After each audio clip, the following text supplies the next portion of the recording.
মা বোনেদের সম্মান আমাদের সকলের সম্মান। জঙ্গিপুর বিধানসভার বিধায়ক জাকির হোসেন মহাশয়ের উদ্যোগে আরজিকর কাণ্ডে দোষীদের ফাঁসির দাবিতে প্রতিবাদ মিছিল ও অবস্থান বিক্ষোভ। উপস্থিত ছিলেন জঙ্গিপুর সাংগঠনিক জেলা তৃণমূল কংগ্রেসের সভাপতি তথা সাংসদ মাননীয় খলিলুর রহমান মহাশয়, জঙ্গিপুর সাংগঠনিক জেলা তৃণমূল কংগ্রেসের চেয়ারম্যান তথা বিধায়ক জাকির হোসেন মহাশয়, রাজ্য তৃণমূল কংগ্রেসের সহ সভাপতি মইনুল হক, জঙ্গিপুর পৌরসভার পৌরপিতা মফিজুল ইসলাম, রঘুনাথগঞ্জ এক ব্লক তৃণমূল কংগ্রেস সভাপতি গৌতম ঘোষ, রঘুনাথগঞ্জ এক ব্লক পঞ্চায়েত সমিতির সভাপতি মানোয়ারা খাতুন সহ ব্লক নেতৃত্ব।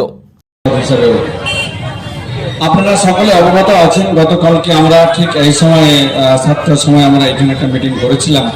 এবং আপনারা আমাদেরকে যে নির্দেশ পার্টির গত শুক্রবার, গত শনিবার এবং আজকে এই 3 দিনের যে কর্মসূচি আমাদের ছিল, তা মহিলারা আজকে শুধু আমাদের জঙ্গিপুর বিধানসভায় নয়, আজকে আমাদের বাংলার 294টি বিধানসভাতেই কিন্তু এই কর্মসূচি চলছে। প্রতিটি বিধানসভায় আজকে মেয়েরা বাড়ি থেকে বেরিয়ে এসে আরজিকরের প্রতিবাদে, সেই যে অন্যায়ের প্রতিবাদ, যেভাবে আমাদের মেয়ে যেভাবে ধর্ষিত হয়েছে, খুন হয়েছে, তার প্রতিবাদ এবং তার দ্রুত বিচার এবং ফাঁসির দাবি। আরজিকর হাসপাতালে যে জঘন্যতম যে ঘটনা ঘটেছে তার আমরা নিন্দা করছি এবং তার যে বিচার দ্রুত, দোষীদের যে গ্রেফতার এবং তার দ্রুত বিচার যেভাবে আমাদের নেত্রী আমাদের রাজ্যের মুখ্যমন্ত্রী মমতা ব্যানার্জি একদম প্রথম থেকে ঘটনার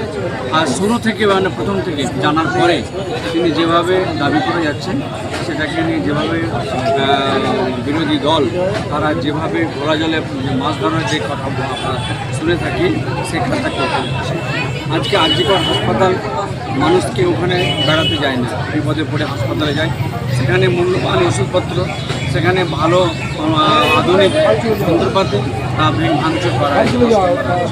তা আমরা নিন্দা জানাচ্ছি। আমরা চাই যে ডাক্তারবাবুরা তিনারা আল্লাহ এবং ভগবানের পরে তিনাদের জায়গা, তিনারা মানুষের প্রাণ পেয়ে থাকে। তিনারা যে প্রতিবাদ করছেন, আমাদের নেতৃত্ব সমর্থন করেছেন, আমরাও সমর্থন করছি, কিন্তু আপনারা একদিকে প্রতিবাদ রাখেন, একদিকে মানুষকে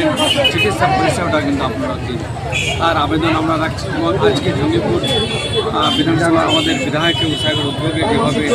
মহিলারা বেরিয়ে রাস্তায় নেমে যে দোষী ব্যক্তি দ্রুত গ্রেপ্তার হোক এবং তার চরমতম শাস্তির দাবি জন্য তারা যে বিক্ষোভ দেখানো হয়েছে, তা একটা আমাদের কাছে রাজ্যের কাছে মেসেজ যাচ্ছে যে জঙ্গিপুর বিধানসভার মহিলারা তারা কিন্তু ঘরে নেই, তারা কিন্তু বাইরে বেরিয়ে তারা অন্যায় প্রতিবাদ করছে, মমতা ব্যানার্জির পাশে রয়েছে।